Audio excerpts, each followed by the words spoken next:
বলি আমেরিকার একটা ভিতরে ভিতরে অনেক বড় আন্ডারস্ট্যান্ডিং, ভেরি ডিপ রুটেড একটা রিলেশনশিপ আছে। কারণ আমেরিকার টপ পজিশনসগুলোতে হয় ইহুদি আর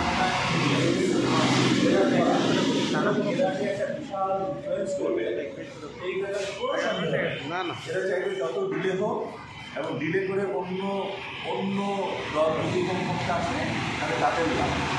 এখন আমি ব্যক্তিগত বলতে চাই যে আমরা 15.5 বছর এখানে আপনারা অনেকেই আছেন যারা এই 15.5 বছরে নানান রকমভাবে ভিক্টিম হয়েছে। আমি ব্যক্তিগতভাবে সরকারি চাকরি করতে যেও ভিক্টিম হয়েছি। আমি 11 বছর পদোন্নতি বঞ্চিত ছিলাম।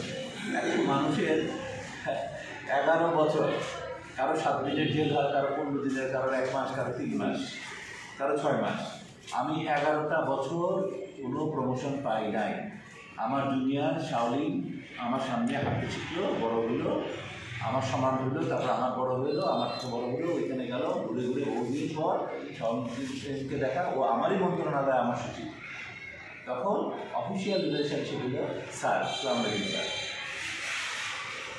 মনটা কিন্তু ফেটে যাচ্ছে, যে কোনো সময় আমার হার্ট অ্যাটাক হবে, কিন্তু আমাকে বলতে হচ্ছে, কোনো উপায় নেই।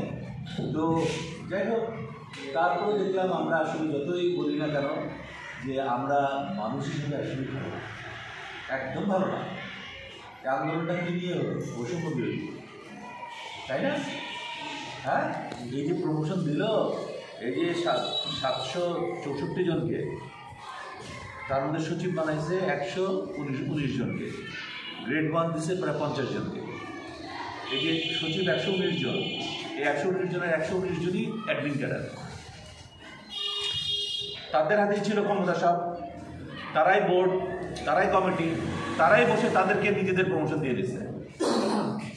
আর আমি কিন্তু বিশেষ হেলথ ক্যাডার, আমি পরবর্তী সময়ে অ্যাডমিনে ঢুকেছি, কিন্তু আমাকে হেলথ হিসেবে ট্রিট করে রাখে। এবং যেহেতু বিএনপি করি একটা মার্ক ছিল, এখন তো এই লাল দাগ উঠে এখানে সাদা দাগ হয়ে যাওয়া উচিত ছিল, তা না হয়ে ওনারা প্রয়োজন মনে করেন নাই। সেই জন্য ওনারা আমাকে, আমার যে প্রত্যাশা ছিল যে আমার বয়স ছিল অনেক কম, চাকরির লেন্থ ছিল অনেক বেশি, আমি সিনিয়র সেক্রেটারি হয়ে রিটায়ারমেন্টে যাব, এটা আমার স্বাভাবিক একটা প্রত্যাশা ছিল। কিন্তু সেগুলো সব ধূলিসাৎ করে দিয়েছে এই 15 বছরে, 15.5 বছরে বিগত সরকার, আওয়ামী লীগ সরকার। এবং আমি বলবো আসলে এখানে একটা সরকার